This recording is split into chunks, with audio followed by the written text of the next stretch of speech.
Excellence, Monsieur le Président de la République ñu ngi lay nuyu. maa ngi leen di fay. ginnaaw visite d'État ba nga doon amal fii ci République populaire de Chine boo doon def bilan tey lan nga ci gën a jàpp. waaw bu ñu doon amal tey benn bilan dañuy jàpp ne que tukki bi ñu tukki ñëw Chine am nañ ci lu kawe suñu njort ndax gannaaw bi ñu toogee bokk waxtaan ak autorités chinoises yi notamment président Xi Jinping ak yeneen kilifa yi dëkk gi nekk président assemblée populaire nationale bu Chine ay chef d'entreprise gis nañu ne que li ci mën a génne mooy luy gën a ñongal suñu digganteeg Chine te am nañ ay accords yu bari yoo xamante ne signé nañu ko yu laalee ci wàllu mbay mi ci wàllu industrie ci wàllu numérique ci wàllu ndox ci wàllu énergie ak lépp lu laale ci koom-koom gu laal ci géej gi accords yooyu nag ku ne xam na ne njëriñ rek la mën a jural ay dëkk yu mel ne suñu dëkk jëlee nañ fi tamit xéewal goo xam ne président Xi Jinping moo ñu ko xéewale ndax jox na Sénégal lu mat 27 milliards yoo xam ne amul lenn loo xamante ne dañ ko ciy fay te loolu day wane ne rek ne suñu digganteeg Chine gën naa ratax li ci tegu tamit mooy bi ñu ñëwee ba def yenn visite yi dem seeti port Qingdao nga xamante ne daanaka lépp dañ ko automatiser ba pare di ci produire courant ci anam yoo xamante ne dañ koy rafetlu ci wàllu climat dem seeta yeneen entreprise gis nañu ne que Chine def na avancé yu am solo yoo xamante ne Sénégal mën na ci jëlee lu bari bari tamit doxalee noonu ndax lu andi koom-koom gu bari la ci biir Chine. FOCAC di forum bi jëmmal jëflante diggante Afrique ak Chine suñu réew Sénégal ak Afrique mën ci am itam ay opportunité yu bari ci wàllu perspective di ëllëgu coopération bile yan jéego nga ciy xaarandi. FOCAC nag lu weesu Sénégal sax Afrique ci boppam la amal njëriñ lu bari ci li koy suqal fu mu toll nii président Xi Jinping annoncé na ne am na 50 milliards yoo xamante ne jagleel na ko la Afrique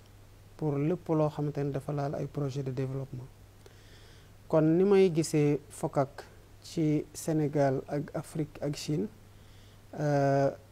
ay njëriñ yu bari la ci wàllu mbay mi ñu ngi fàttaliku ne lépp loo xamante ne dafay suuxat mbay mi di ko gën a moderniser Chine lancé na ci benn initiative muy opportunité yu bari yoo xamante ne nag économie yu mel ni suñu bos nga xamante ne objectif souveraineté alimentaire ak sécurité alimentaire lu ñu amee la mën nañ ko ci jële ci jëflanteeg Chine ci jéego yu mu jot a def ci mbay yeneen initiative tamit am na ndax initiative bi nga xamante ne président Xi Jinping lancé woon na ko te mu tudd la ceinture et la route am na lu bari loo xamante ne jural na ko dëkku Afrique yi ak Sénégal muy ay projet wu tali ak ay autoroute ak ay port yoo xamante ne ci biir Afrique ak Sénégal Chine jot na ko fi def ba laale na tamit ci wàllu industrie yoo xamante ne comme lu nekk industrie manufacturière wala ci wàllu wér-gu-yaram wala ci wàllu énergie renouvelable ay projet yu bari yoo xamante ne dëkku Afrique yu mel ni Sénégal soppe na seen xar kanam Chine def na ko fi kon forum bi ci jamono joo xamante ne Afrique ngir lancé zone de libre échange continentale maanaam lépp luy suuxat koom-koom ak jëflante ci diggante réew Afrique yi FOCAC opportunité bu mag la mën a doon ci luy tax ZLECAf gaaw a am essor buñ ci yaakaar. Excellence ci li nga xam ne mooy multilatéralisme Chine da cee am approche boppam loolu tey ban gis-gis nga ci mën a am. Chine nag dafa am loo xamante ne daf koy doxale te mu nekk loo xamante ne réew Afrique yi ci loolu la ñuy xaar ñeneen ñëpp ñu ñuy jëflante ci bitim réew mooy li ñuy woowee multilatéralisme bañ a boddi kenn dem ci jëflante joo xamante tamit dañuy respecté wante nawla wante ba pare ku ci ne gis boppam ci jëflante jooju que mu nekk Chine wala mu nekk yenn dëkk yi nga xamante ne Chine ngi jëflante ak ñoom ci Afrique gis nañu ne tamit ànd nañ ci yéwén ndax initiative yi nga xamante ne président Xi annoncé na ko muy initiative pour le développement mondial di initiative pour sécurité mondiale ak initiative pour civilisation mondiale yooyu yëpp dafa dox méngoog li nga xamante ne partenariat boobu la Afrique nekk di wër tey li ma gis nag moo gën maa neex ci initiative yooyu yëpp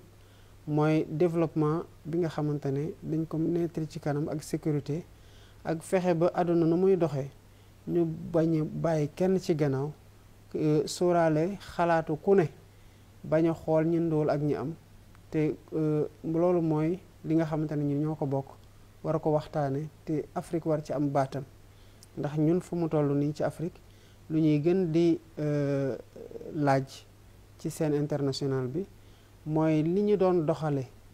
ñu soppi ko te gën ñu mayante cër tamit respecte li nga xamante ne mooy suñuy culture ak suñu autonomie ak suñu spécificité Chine nag wone na ne que gouvernance mondiale nu mu doon doxee mënatul doxee noonu